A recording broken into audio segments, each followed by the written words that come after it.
ലോകസമ്പന്നരുടെ പട്ടികയിൽ മുകേഷ് അംബാനിയെ കടത്തിവെട്ടി ഏഷ്യയിലെ ഏറ്റവും സമ്പന്നൻ എന്ന ടാഗ് തിരിച്ചു പിടിച്ചിരിക്കുകയാണ് ഗൗതം അദാനി.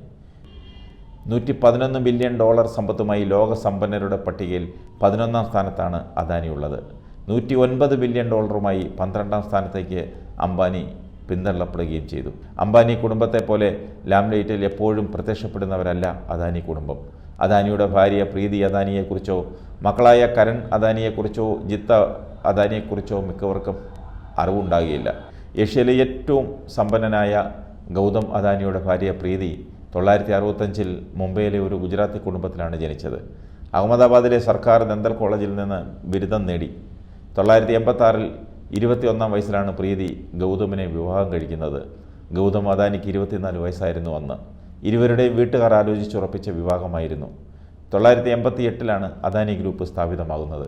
1996 അദാനി ഫൗണ്ടേഷന് പ്രീതി രൂപം നൽകി. സമൂഹത്തിലെ നിരാലംബരായ ആളുകൾക്ക് വേണ്ടി പ്രവർത്തിക്കുന്ന മികച്ചൊരു സാമൂഹ്യ പ്രവർത്തകയാണ് പ്രീതി.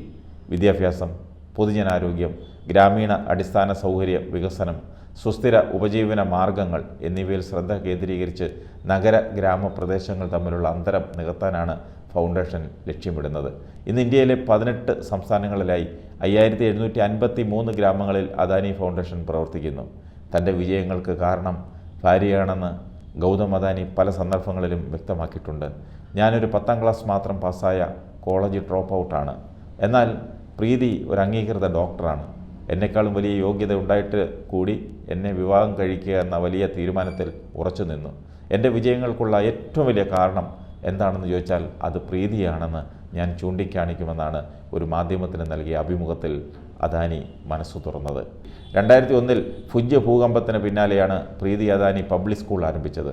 ഗുജറാത്തിൻ്റെ സാക്ഷരതാ നിരക്ക് വർദ്ധിപ്പിക്കാൻ നിരവധി പ്രവർത്തനങ്ങളും പ്രീതി നടത്തുന്നുണ്ട്. അവരുടെ നേതൃത്വത്തിൽ അദാനി ഗ്രൂപ്പിൻ്റെ CSR ബഡ്ജറ്റ് 128 കോടി രൂപയായി ഉയർന്നിരുന്നു.